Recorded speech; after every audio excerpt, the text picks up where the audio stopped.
ये जो क्वेश्चन आप स्क्रीन पे देख पा रहे हो जेड 1 2017 ने आपसे पूछ लिया था और ऐसे स्टार लाइन क्वेश्चन सिर्फ स्टार स्टूडेंट ही कर पाते हैं। ठीक है, तो चलिए समझ लेते हैं इसके कॉन्सेप्ट को आराम से। ठीक है, तो यहाँ पे आपको ऐसे स्टार लाइन स्ट्रक्चर बना दिया है, सेंटर पे आपको इसकी मैग्नेटिक फील्ड कैलकुलेट करनी है बेटा। टोटल लेंथ आपको 4 एरिया का है, करंट जो है आई बना के दिया हुआ है। ठीक है बेटा, ध्यान से देखो, यहाँ पे लाइन ड्रॉ करते हो तो ये क्या बन जाएगा, इक्विलेटरल ट्रायंगल बन जाएगा। और इक्विलेटरल ट्रायंगल की प्रॉपर्टी होती है हर एक साइड और हर एक एंगल क्या होता है आपका यहाँ पे इक्वल होता है। बोले तो यहाँ पे हर एक एंगल कितने हो जाएगा, 60 डिग्री। यहाँ पे कॉर्नर पे कितना बना देता है, 60 डिग्री। ठीक है, यहाँ पे एक की वजह से मैग्नेटिक फील्ड निकालो, बाकी टोटल काउंट करके मल्टीप्लाई कर देना, आंसर आ जाएगा। 1 पे 5 दो 10 पे कितने की वही वाली कहानी होगी बेटा। ठीक है, अब यहाँ पे मैं एक सिंगल साइड की वजह से को पॉइंट मैग्नेटिक फील्ड कैलकुलेट करने की कोशिश कर रहा हूं। ठीक है, तो मैं ये साइड कंसीडर कर ले रहा हूं, तो यहाँ पे मुझे इसको थोड़ा एक्सटेंड करना पड़ेगा क्योंकि मुझे को पॉइंट तक इसकी परपेंडिकुलर डिस्टेंस चाहिए। ठीक है, तो यहाँ से परपेंडिकुलर ड्रॉ करूंगा तो हमारे पास ये ऐसे यहाँ पे कुछ आ जाएगा। क्लियर, आई होप ये आपको क्लियर हो गई होगी। तो ध्यान से देखो बेटा, ये लाइन आपके पास कितनी हो जाएगी, तो टोटल आपको कितना रहता है 4, सेंटर पॉइंट कितना हो जाएगा आपके पास 2a हो जाएगा। क्लियर, एंगल कितना बनेगा टोटल आपका 60। क्यों, ये आपके पास टोटल 60 थी और एंगल हो जाएगा 30।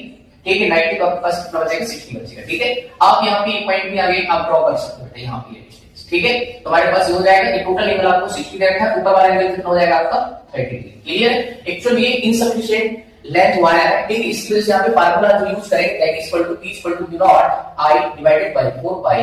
लेंथ हमारे पास परपेंडिकुलर डिस्टेंस लेंगे यहाँ पे और यहाँ हो जाएगा sin θ1 माइनस sin θ2। ठीक है, this is the formula to find the magnetic field due to insufficient wire, जैसे हम यहाँ पे फार्मूला यूज कर सकते हैं। ठीक है, अब हमें यहाँ पे परपेंडिकुलर डिस्टेंस चाहिए बेटा। ठीक है, इसको हम कुछ नाम देते हैं इस ट्रायंगल को, A और ये B और ये आपका C। ठीक है, तो हमें OC निकालना है। ठीक है, तो ध्यान से देख बेटा, अगर मैं ये ट्रायंगल लेता हूं तो आपका ट्रायंगल दिख रहा होगा कौन सा, ACO। ठीक है, तो अगर ACO की बात करें तो हमारे पास कितना हो जाएगा, ध्यान से देख बेटा, cos 60। टोटल एंगल है आपका cos 60 इक्वल टू कितना बनेगा, टोटल एंगल आपका cos 60। तो हमारे पास कितना हो जाएगा, आपके पास हाइपोटेन्यूज बनेगा और आपके पास बेस बनेगा। ठीक है, तो बेस OC डिवाइडेड बाय आपके पास यहाँ पे 2a, cos 60 की वैल्यू बटा 2 equal to OC divided by 2 into a। ठीक है, 2 ने 2 को मार के OC की वैल्यू कितनी आ जाएगी आपके पास, जस्ट a आ जाएगा। ठीक है, तो हमारे पास अगर OC आएगा तो यहाँ पे वैल्यू को सब्स्टिट्यूट कर देंगे तो b इक्वल टू आ जाएगा v naught i divided bye आपके पास 4 पाई, डिस्टेंस आपके पास a और यहाँ पे sin 60।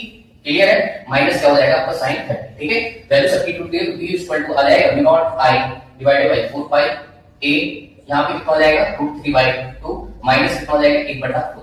क्लियर, तो हमारे पास आंसर आ जाएगा not i divided by 4 pi a और बाहर 1/2 कॉमन आएगा, अंदर बचेगा √3 माइनस 1। ठीक है, अब यहाँ पे एक सिंगल साइड की वजह से आया, यहाँ पे टोटल कितनी काउंट करोगे तो आपको 12 नजर आ रहा है। ठीक है, यहाँ पे क्या कर सकते हैं 2 6 12, तो b इक्वल टू आ जाएगा not i divided by 4 pi a multiply 6 और यहाँ पे हो जाएगा √3 माइनस 1। ठीक है, तो मेरे पास हो जाएगी मैग्नेटिक फील्ड हो जाएगी पॉइंट ओ। डायरेक्शन की बात करोगे तो बाहर डायरेक्शन आ जाएगा पॉजिटिव ठीक है डायरेक्शन। ठीक है, तो आई होप यार आपको सॉल्यूशन क्लियर हो गया। आपके पास क्वेश्चन का सॉल्यूशन हो जाएगा, डिपेंड करता है कि आपका ऑप्शन कैसे दिए हुए हैं। ठीक है, ओके, थैंक यू।